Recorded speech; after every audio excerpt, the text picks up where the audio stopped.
आत्ताच्या घटकेला 1 महिन्याचं, खरं तर 8 दिवस एक्सटेन्शन दिलं तर ठीक आहे, पण 1 महिन्याचं तब्बल जे एक्सटेन्शन दिलं गेलंय की आता पुढच्या नवीन वर्षी आपण हे सगळं बघू, तर हे बिलकुल चालणार नाही.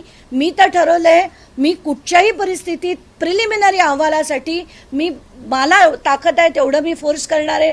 विरोधी पक्ष महाराष्ट्रातला जर थोडा बहुत जरी जागा असेल तरी त्यांनी पण आवाज उचलावा आणि कुठच्याही त्यांनी सांगावं की आत्तापर्यंतची जी झालेली चौकशी आहे त्याचा प्राथमिक अहवाल तरी आत्ताच्या घटकेला आला पाहिजे. एवढंच नाही तर FIR मध्ये अमेडिया कंपनीचं नाव आणि पार्थ पवारचं नाव हे घातलं गेलं पाहिजे, अशी डिमांड मी करते. तसं विरोधी पक्षांनी सुद्धा करणं गरजेचं आहे. ताकदीने ते करतील की नाही माहित नाही, मी तरी नक्कीच करणार. या अधिवेशनामध्ये अजित पवारांच्या राजीनाम्याची मागणी व्हावी असं वाटतंय का? कारण अधिवेशनात हा मुद्दा उपस्थित होईल. विरोधी पक्षांनी विशेषतः काँग्रेसने म्हणले की आम्ही हा मुद्दा उचलून धरू, मात्र जर पार्थ पवारांवरती गुन्हाच दाखल नसेल तर अजित पवारांपर्यंत पोहोचणार कसा हा प्रश्न आहे. खरंच आहे, पण म्हणूनच मी म्हणते की FIR मध्ये पहिलं अमेडिया एंटरप्राइजेस LLP आणि पार्थ अजित पवारचं नाव हे घातलं गेलं पाहिजे. ते घातल्याबरोबर अजित पवारांना राजीनामा हा द्यावाच लागेल आणि त्याच्यासाठी मी लढणार आहे जसं मी म्हटलं. पण विरोधी पक्ष पैकी आता मला जर फक्त कळलं की काँग्रेस करताय, पण बाकीचा विरोधी पक्ष सुद्धा काय करतोय याच्यावरही प्रश्नचिन्ह आहे. त्यांनी देखील करावं अशी नम्र विनंती मी त्यांना करते. आता जी माहिती हाती येते की 2 डिसेंबरला दिग्विजय पाटलांची चौकशी झाली, आर्थिक गुन्हे शाखेकडनं त्यांचा सविस्तर जबाब नोंदवण्यात आला आणि त्याच वेळी त्यांनी परवानगी मागितली होती की लग्न कार्यासाठी मला परदेशात जायचं आहे आणि चौकशीसाठी जर पुन्हा बोलवलं तर मी हजर राहीन, अशी ग्वाही दिग्विजय पाटलांनी दिल्याचं कळतं. ग्वाही सगळेच देतात, पण एकदा देश सोडून पळून गेल्यानंतर परत किती जण खरोखर येतात. आतापर्यंत आपण एकानंतर एक लोकांना पळून जाताना बघितलंय, त्यातला एक माणूस दाखवा मला की जो परत आलाय. आत्ताच्या घटकेला ही माझ्या मनातली भीती आहे जी मी तुमच्या पुढे मांडली. आले ठीक, नाही आले तर काय, तर ही जी त्यांना ज्यांनी परवानगी दिली they should be made liable. कारण आत्ताच्या घटकेला खरं इतका मोठा चार्ज असताना आणि याच्यात क्रिमिनल कल्पेबिलिटी त्यांची खूप मोठी आहे आणि असं असताना जर त्यांना परदेशी जाऊ दिलं जातंय हे माझ्या दृष्टीने अतिशय चुकीचं आहे. ज्यांनी ही परवानगी दिली त्या अधिकाऱ्यांची चौकशी व्हावी अशी तुम्ही मागणी करताय का? आणि जाऊ दिलाय की त्यांना जाणीवपूर्वक जाऊ दिलाय हा प्रश्न. आता एक तर मला खरंच कळत नाही की जाणीवपूर्वक जाऊ दिलंय का ते स्वतःहून गेलेत. पण आता ते बामे भाऊ आहे म्हटल्यावर आत्तेभावाच्या लग्नाला ते गेले असतील आम्ही समजू शकतो, पण आत्ताच्या घटकेला त्यांना रोखणं गरजेचं होतं.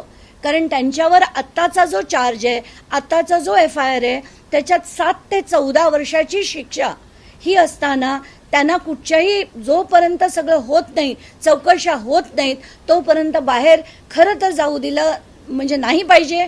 पण गेलेत ते आता, हाही फॅक्ट आहे. म्हणून मी म्हणते की ज्या अधिकाऱ्यांनी जाऊ दिलंय त्यांना सुद्धा लायबल केलं पाहिजे, तरच हे सगळं बदलेल. शीतल तेजवानीला काल अटक झाली, त्यावेळेस त्यांचं जे वागणं होतं किंवा पोलिसांनी यापूर्वी शीतल तेजवानीला दिलेली ट्रीटमेंट आणि काल दिलेली ट्रीटमेंट यामध्ये बरंचसं अंतर होतं. त्या बाबतीत काय टिप्पणी करा? नाही, नक्कीच. कारण कसं झालं की सगळ्या चॅनलनी जी माध्यमांनी लावून धरलं की त्यांना रॉयल ट्रीटमेंट मिळाली, त्यांना छानपैकी लाऊंजमध्ये बसवण्यात आलं होतं. एवढंच नाही तर त्यांना थेट सोडायला पोलिसांची गाडी, पोलिसांनी त्यांना प्रोटेक्ट करून दिमतीला नेऊन 500 मीटर पुढे जाऊन सोडलं. हे सगळं जेव्हा माध्यमांनी दाखवलं त्याच्यानंतर बहुतेक पोलीस शुद्धीवर आले आणि त्यांनी असं ठरवलं की आता हे पुन्हा करायला नको. त्या गाडीत बसलेल्या असताना त्यांना परत बाहेर खेचून त्यांना चालत जे नेलं हे मला बघून बरं वाटलं. कारण ही ट्रीटमेंट सामान्य व्यक्तीला मिळते, ती शीतल तेजवानीला मिळालेली बघून बरं वाटलं. पण जसं मी म्हणते की माध्यमांनी हे लावून धरलं, आक्रोश जनतेचा झाला म्हणून हे केलं गेलंय. पण एकेकाने लढलं तर ही सगळी परिस्थिती आपण महाराष्ट्राची बदलू शकू. आत्ताच्या घटकेला आपण निवडणुका बघितल्या, आपण येणाऱ्या पैशाची वाटप बघितली, आपण सगळ्यांची विधानं बघितली, इतकी बेकार, इतकी खालच्या दर्जाची झाली की महाराष्ट्र कुठच्या दिशेने जातोय. पूर्ण गुंडागिरी, त्याच्यात मारामाऱ्या बघितल्या, मुक्ताईनगरची मारामारी बघितली, काय चाललंय हे. हा महाराष्ट्र, सुसंस्कृत महाराष्ट्र कधीच म्हणता येणार नाही. जो होता तो काळ पुन्हा आणण्यासाठी लोकांनी आता झटावं लागेल. अधिवेशन तोंडावर आहे. तुम्ही यापूर्वी सुद्धा पाठपुरावा केला, अगदी दिल्लीला सुद्धा गेला होता, मुख्यमंत्र्यांशी देखील संपर्क साधला.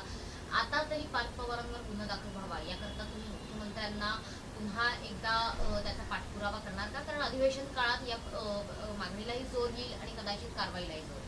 मी आजच मुख्यमंत्र्यांची वेळ मागितली आहे, पण ती त्या गौरी गर्जेच्या आईबाबांना घेऊन मी त्यांना भेटायला जाणार आहे. आणि त्याच्यातच मी ही देखील मागणी करणार आहे की कम वॉट मे FIR मध्ये अमेडिया एंटरप्राइजेस LLP आणि पार्थ अजित पवार यांचं सुद्धा नाव घातलं गेलं पाहिजे. कारण घेणारी जी पार्टी होती ती अमेडिया एंटरप्राइजेस LLP होती आणि त्याच्यात 2 पार्टनर्स आहेत. तर एकाचं नाव घालून उपयोग नाही आहे. ते 1% फक्त अथॉरिटी, सायनिंगची अथॉरिटी असणारे पार्टनर होते. मुख्य त्यातले जे 99% पार्टनर आहेत त्यांचं नाव सुद्धा FIR आलं पाहिजे अशी मी मागणी करणार आहे. धन्यवाद. शेवटचा एक प्रश्न, तपोवन बद्दल आज तुम्ही